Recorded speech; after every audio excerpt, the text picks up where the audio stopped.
Hello, welcome back to Englisher. This is doctor जेसिड और आज हम सीखने वाले हैं कंडीशनल सेंटेंसेस।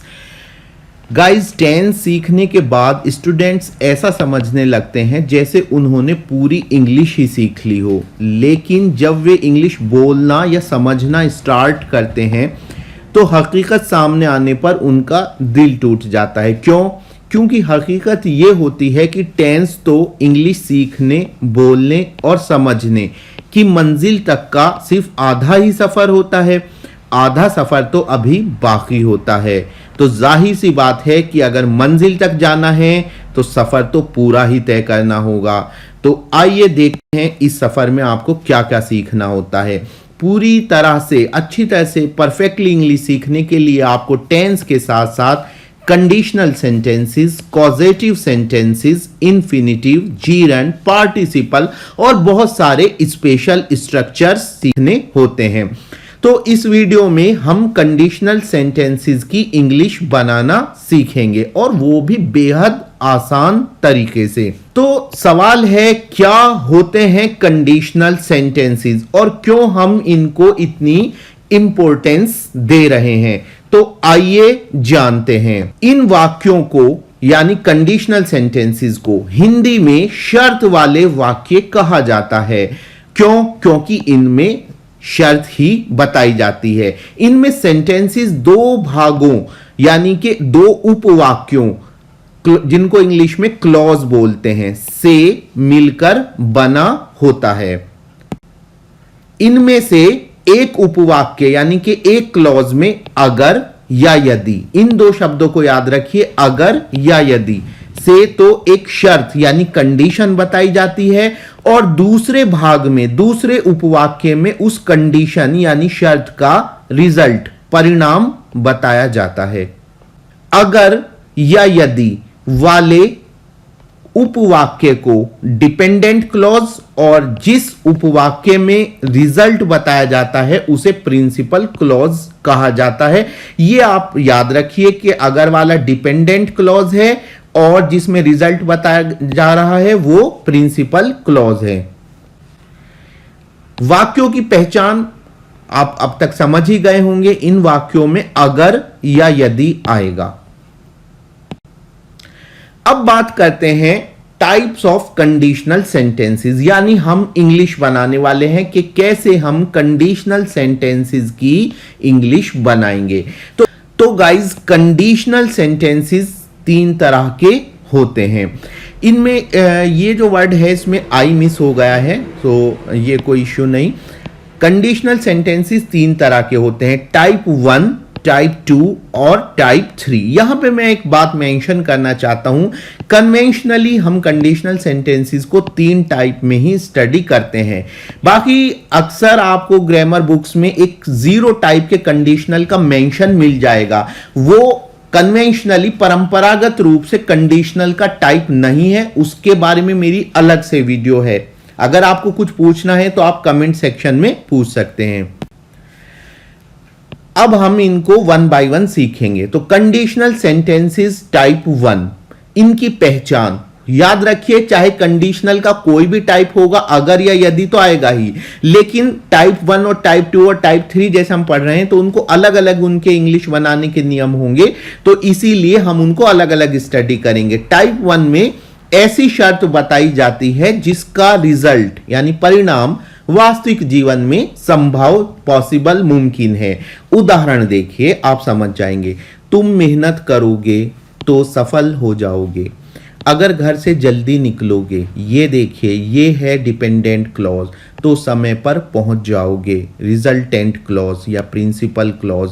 आप देख रहे हैं कि ये एक ऐसी बात है कि आप इसको, ये पॉसिबल है, घर से जल्दी निकलोगे तो ऑफ कोर्स समय पर पहुंच जाओगे। अगर तुम मुझसे मांगते हो, मदद मांगते हो, पैसे मांगते हो, तो मैं तुम्हारी मदद कर सकता हूं। तो ये टाइप 1 का टाइप है और इसमें आपने देखा कि इनका रिजल्ट जो है वो एक पॉसिबल रिजल्ट होता है, यानी कि वाकई में ऐसा संभव है। इंग्लिश बनाने का तरीका, फॉर्मूला याद कीजिए। इसका नियम यह है कि इफ प्लस अगर वाला उपवाक्य जो है यानी जो क्लॉज है वो प्रेजेंट इंडेफिनिट में बनेगी, उसके बाद कोमा, उसके बाद जो प्रिंसिपल क्लॉज है उसकी इंग्लिश फ्यूचर इंडेफिनिट में बनेगी। स्टेप करके भी मैंने लिख दिया है ताकि आप अच्छे से समझ जाएं। स्टेप 1 डिपेंडेंट क्लॉज यानी अगर वाले उपवाक्य की इंग्लिश आप इफ के साथ प्रेजेंट इंडेफिनिट के रूल्स के अकॉर्डिंग बनाएंगे। स्टेप 2 कोमा लगाएंगे। स्टेप 3 प्रिंसिपल क्लॉज की इंग्लिश फ्यूचर इंडेफिनिट में बनाएंगे। विल की जगह वाक्य के अर्थ के अनुसार दूसरी मॉडल वर्ब्स भी इस्तेमाल की जा सकती है, पर ध्यान रहे मॉडल वर्ब हमेशा अपने प्रेजेंट फॉर्म में ही यूज होंगी। Will, shall, can, may, must आदि। विल की जगह वुड नहीं होगा, इसलिए इस बात का ध्यान रखना है। कंडीशनल सेंटेंसेस टाइप 1 का जो हमने शुरू में उदाहरण दिए थे, अब जो मैंने आपको नियम बताया है उसकी मदद से आप बहुत आसानी से इंग्लिश बना सकते हैं। तुम मेहनत करोगे तो सफल हो जाओगे। तो इसमें जो इफ यानी कि डिपेंडेंट क्लॉज है उसकी इंग्लिश जो है वो मैंने बनाई है प्रेजेंट इंडेफिनिट में, इफ यू वर्क हार्ड, और प्रिंसिपल क्लॉज की इंग्लिश फ्यूचर इंडेफिनिट में, तो यू विल सक्सीड। अगर घर से जल्दी निकलोगे तो समय पर पहुंच जाओगे। If you leave home early you will reach on time. अगर तुम मुझसे मदद मांगते हो तो मैं तुम्हारी मदद कर सकता हूं। If you ask me for help I can help you. यहां पर यही बात मैंने कही थी, यहां पर विल की जगह आप देख सकते हैं कैन आया है, क्योंकि वाक्य के अर्थ के अनुसार इसमें सकना का भाव है। तो गाइज उम्मीद है आप ये समझ गए होंगे। आइए आगे चलते हैं। Conditional sentences type 2।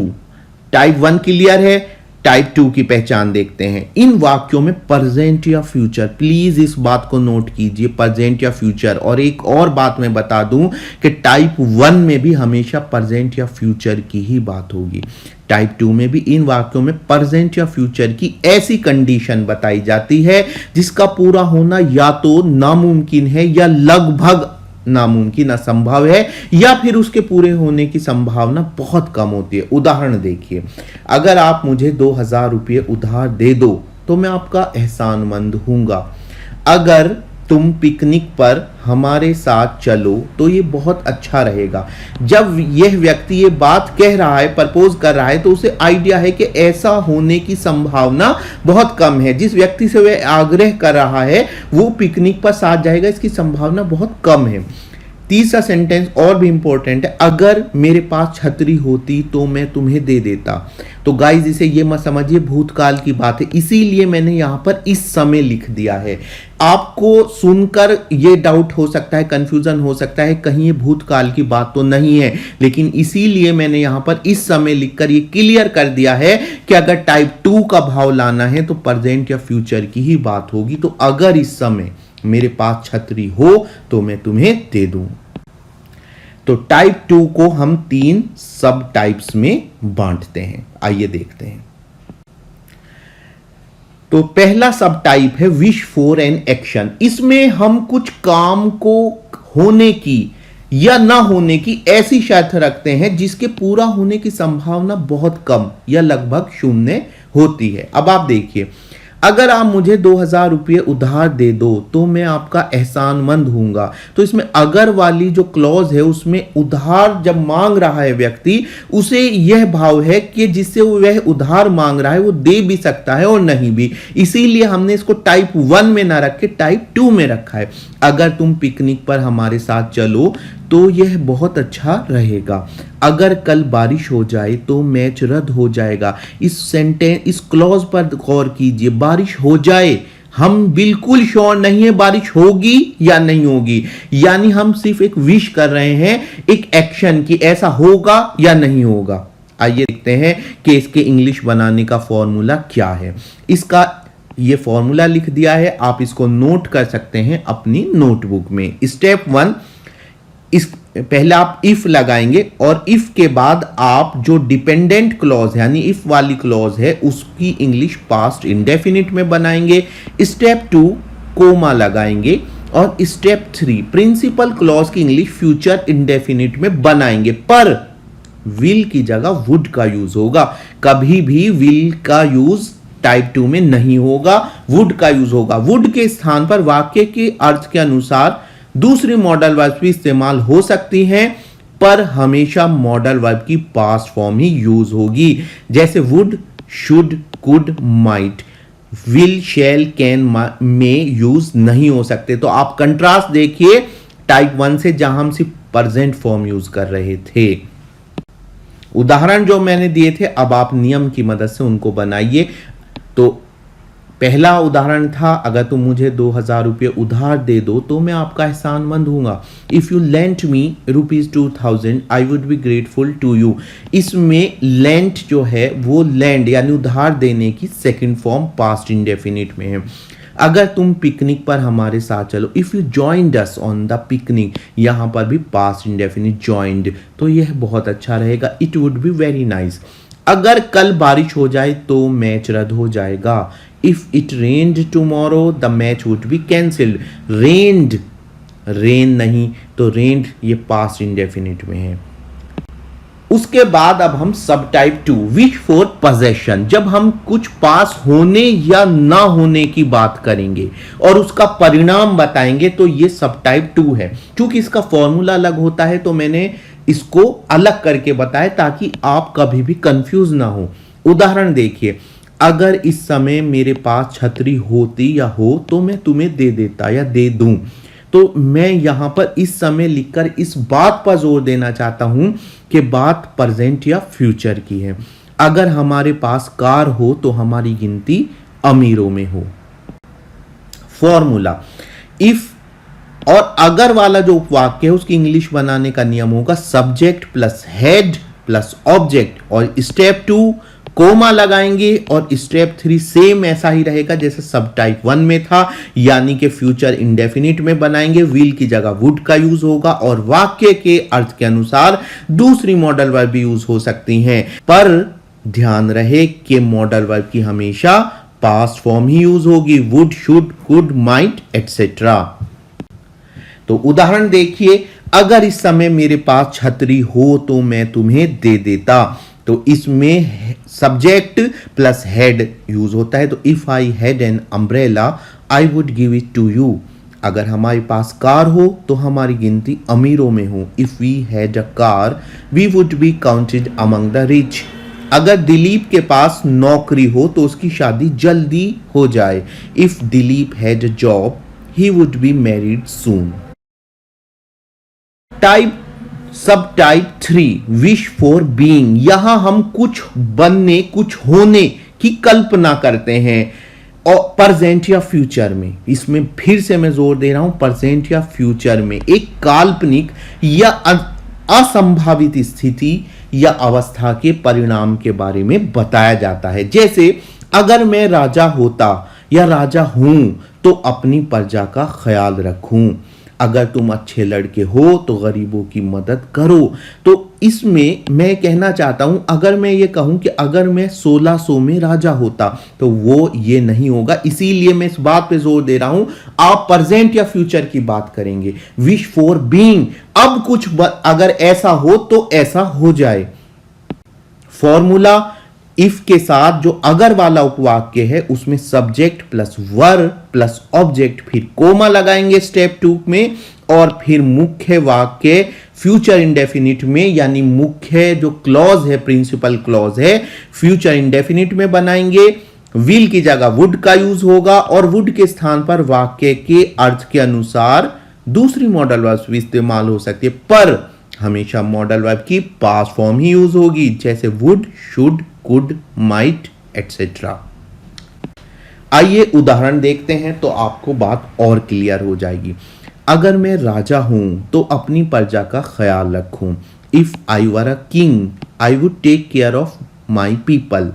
अगर तुम अच्छे लड़के हो तो गरीबों की मदद करो, या अगर तुम अच्छे लड़के होते तो गरीबों की मदद करते, पर राइट नाउ, अब या फ्यूचर में। If you are a good boy you would help the poor. अगर जेम्स धनी होता या धनी हो या धनी बन जाए तो तुरंत एक बड़ा घर खरीद ले।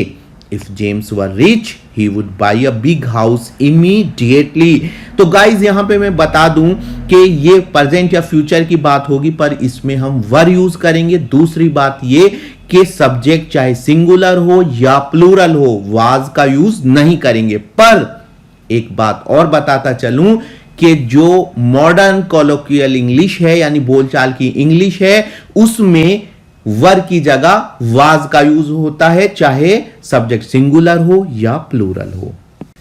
अब बढ़ते हैं कंडीशनल सेंटेंसेस टाइप 3 की तरफ, और यही वो है टाइप है जिसका हम बहुत देर से इंतजार कर रहे थे। बार बार हम प्रेजेंट या फ्यूचर की बात कर रहे थे, तो आखिर बात आ ही गई भूतकाल की यानी पास्ट की।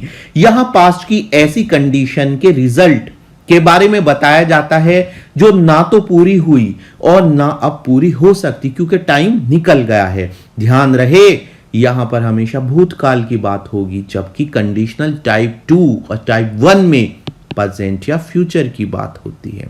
उदाहरण, अगर तुम समय पर मेरी मदद कर देते तो मुझे पैसे उधार ना लेने पड़ते। और उदाहरण देखिए, अगर समय पर बारिश ना हुई होती तो फसल खराब हो जाती। बारिश हो गई है और फसल खराब नहीं हुई है, इसीलिए इन सेंटेंसेस को काउंटर फैक्चुअल या हाइपोथेटिकल पास्ट कहा जाता है, यानी अल्टरनेटिव पास्ट। एक ऐसी बात करते हैं जो पास्ट में घटित ही नहीं हुई।